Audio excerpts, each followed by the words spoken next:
दोस्तों अपने प्यारे भारत का जो 2025 का बजट आया है, इस वाले बजट को देखने के बाद अगर आप किसी से भी सवाल कीजिए कि इस वाले बजट से सबसे ज्यादा फायदा कौन से राज्य को हुआ है, तो वो जो नाम निकल करके सामने आएगा वो है बिहार। जी हाँ गाइस, बिहार वालों की बल्ले बल्ले होने वाली है। इस बार के बजट में बिहार पर काफी ज्यादा फोकस किया गया है। इनफैक्ट निर्मला सीतारमन जो ड्रेस पहन के गई थी, जो साड़ी उन्होंने पहनी थी, उस साड़ी को भी बिहार की एक महिला के द्वारा उन्हें तोहफे के रूप में दिया गया है।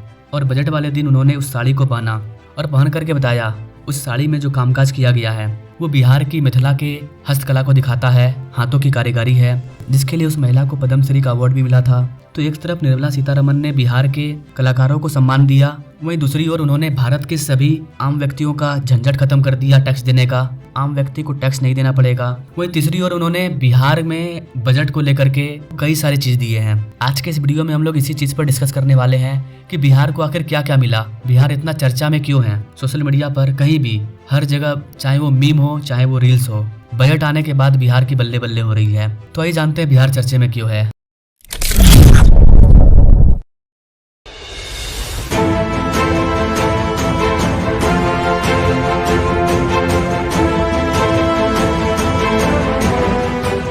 Now directly come to the point, Nirmala Sitharaman ने बिहार वालों को याद दिलाया कि केंद्र में बैठी सरकार बिहार वालों का ख्याल रख रही है, और ये चीज उनके साड़ी से झलक रही थी जो बिहार की एक महिला के द्वारा बनाया गया है। बिहार के मधुबनी में इस तरह के साड़ी को बनाया जाता है। तो ये तो हो गया सम्मान वाली बात जो मैंने आपको पहले ही बता दिया। इसके अलावा बिहार चर्चे में इसलिए है क्योंकि बिहार को कई सारी सौगातें मिली है। वित्त मंत्री निर्मला सीतारमन ने अपना 8वां बजट पेश किया। जी हाँ गाइस, इससे पहले निर्मला सीतारमन टोटल 7 बजट को पेश कर चुकी है और 8वां मौका भी उन्हीं को मिला। यानी कि इस मामले में निर्मला सीतारमन काफी माहिर है। और ऐसा नहीं है कि निर्मला सीतारमन उत्तर भारत की बेटी है, निर्मला सीतारमन तमिलनाडु साइड की है। तो निर्मला सीतारमन ने जब बजट पेश किया, इस बजट में बिहार को कई बड़ी सौगातें मिली, जिससे राज्य के विकास और लोगों की आर्थिक स्थिति में सुधार की उम्मीद है। इन घोषणाओं से राज्य में रोजगार के अवसर भी पैदा होंगे और बिहार का विकास भी होगा। पूरे देश में जो अभूतपूर्व परिवर्तन हुआ है वो आज हर देशवासी अनुभव कर रहा है।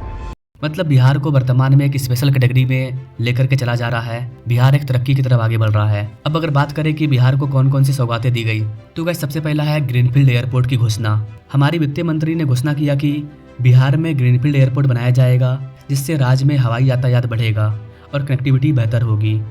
उड़ान रीजनल कनेक्टिविटी स्कीम्स। उड़ान has enabled 1.5 crore middle class people to meet their aspirations for speedier travel. The scheme has connected 88 airports and operationalized 619 routes. Inspired by that success, a modified Udan scheme will be launched to enhance regional connectivity to 120 new destinations and carry 4 crore passengers in the next 10 years.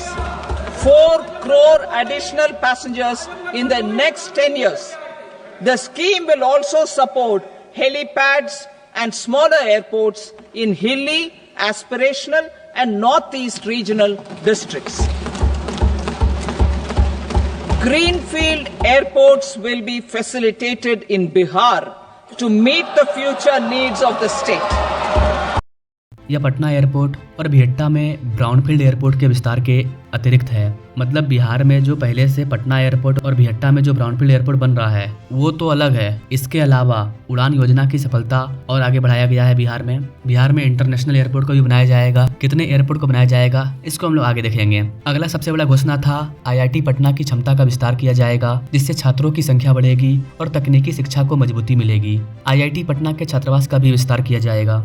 अगला जो बिहार को सौगात मिला वो है मखाना board का गठन। बिहार के किसानों की आय बढ़ाने के लिए मखाना बोर्ड की स्थापना की जाएगी। इससे मखाना के उत्पादन, प्रसंस्करण और विपणन में सुधार होगा।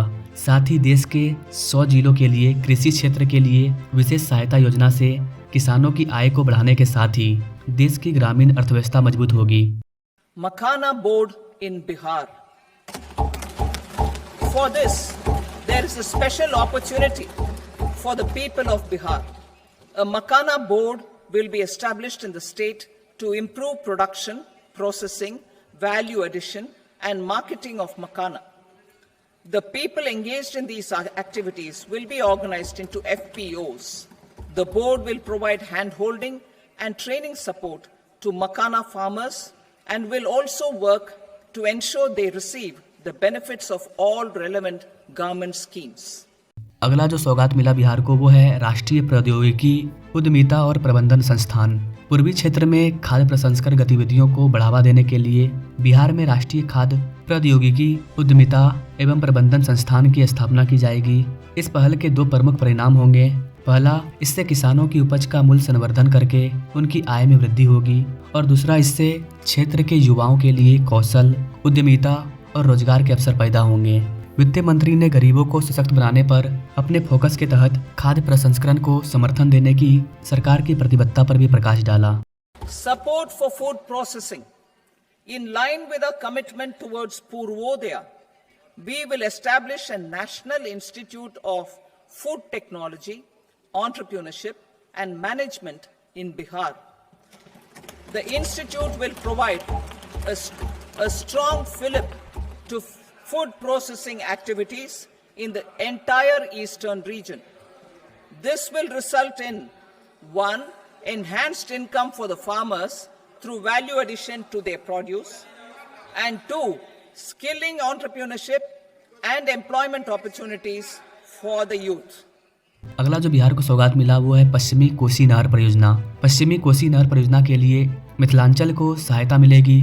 इससे 50,000 हेक्टेयर से अधिक भूमि पर खेती करने वाले किसानों को लाभ मिलेगा और मिथिला क्षेत्र में विकास की गति मिलेगी। तो वित्त मंत्रालय ने बिहार को कई सारे सौगात दिए। इनमें जो सबसे इम्पोर्टेंट, जो सबसे अच्छा मेरे को लगा वो है बिहार में एयरपोर्ट नेटवर्क का विस्तार किया जाएगा। 3 नए ग्रीनफील्ड एयरपोर्ट का निर्माण कार्य किया जाएगा और 10 ब्राउनफील्ड हवाई अड्डे का विस्तार किया जाएगा। बात करें अगर कि बिहार में कौन कौन से हवाई अड्डे का विस्तार होगा, तो गाइस बिहार का राजगीर, वहाँ पर एयरपोर्ट का विस्तार होगा। सोनपुर में, बिहार के भागलपुर में, इन 3 जगहों पर ग्रीनफील्ड एयरपोर्ट का निर्माण कार्य किया जाएगा। यानी कि यहाँ पर कोई एयरपोर्ट मौजूद नहीं है, एकदम नए सिरे से यहाँ पर एयरपोर्ट का निर्माण कार्य किया जाएगा। वहीं 8 शहरों में ब्राउनफील्ड एयरपोर्ट को बनाया जाएगा। एआई की टीम ने राज्य के कई जिलों में हवाई अड्डे की फिजिबिलिटी रिपोर्ट के लिए दौरा भी किया है। बिहार की जनसंख्या भी काफ़ी ज़्यादा है, बिहार को एयरपोर्ट की सच में ज़रूरत है। 3 ग्रीनफील्ड एयरपोर्ट और 8 ब्राउनफील्ड एयरपोर्ट एक ही बार में, ये बहुत बड़ी बात है। मैं आपको बता रहा हूँ ना, एयरपोर्ट का बनना मेट्रो से भी ज़्यादा अच्छा है। वैसे तो बिहार में कई सारे राज्यों में मेट्रो चलेगा, लेकिन मेट्रो सिर्फ एक शहर के लिए होता है। लेकिन जो एयरपोर्ट है ना, वो आपको इंटरनेशनल और नेशनल कनेक्टिविटी प्रदान करेगा। तो एयरपोर्ट काफ़ी ज़्यादा इंपॉर्टेंट है। किसी भी एरिया में अगर एयरपोर्ट बनता है तो वहाँ पर बड़ी बड़ी कंपनियाँ अपना पैसा इन्वेस्ट करती है, क्योंकि उनको एक अच्छी कनेक्टिविटी मिल जाती है। तो बिहार के इन इलाकों में जहाँ जहाँ एयरपोर्ट बनने वाला है, वहाँ पर इन्वेस्टमेंट का भी बूस्ट होगा। और मैं हमेशा कहता हूँ कि आपका राज्य तभी डेवलप करेगा जब आपके राज्य में बड़े बड़े इन्वेस्टमेंट आएंगे, चाहे वो नेशनल इन्वेस्टमेंट हो या फिर वो इंटरनेशनल इन्वेस्टमेंट हो। इसके अलावा गाइस, पटना एयरपोर्ट का जो नया टर्मिनल भवन है, फरवरी के अंत तक वो भी बनकर के तैयार हो जाएगा। यहाँ प्रति घंटे 4300 यात्रियों की बैठने की सुविधा है हर घंटे। अभी तो 1300 ही है, लेकिन टर्मिनल बनने के बाद ये संख्या डबल ट्रिपल हो जाएगी। बहुमंजिला पार्किंग में 700 वाहन को लगाया जा सकेगा। विमानों के लिए 11 पार्किंग बन रही है, इनमें 5 एरो ब्रिज बन रहे हैं। टर्मिनल भवन 2 मंजिला है, जिसे एलिवेटेड रास्ते से जोड़ा गया है। अप्रैल में ये भी चालू हो जाएगा। तो बिहार काफी तेज गति से आगे बढ़ रहा है और इस बार के बजट को देखने के बाद बिहार के लोग भी समझ चुके हैं कि केंद्र सरकार हमारा भी ख्याल रख रही है। तो गाइस, बिहार से अगर आप हमारे वीडियो को देख रहे हैं तो आप अपने राय कमेंट बॉक्स में जरूर दीजिएगा। कुछ नहीं तो कम से कम कमेंट में जय हिंद जरूर लिखिएगा। बाकी मिलेंगे अपने लोग नेक्स्ट वीडियो में, तब तक के लिए जय हिंद।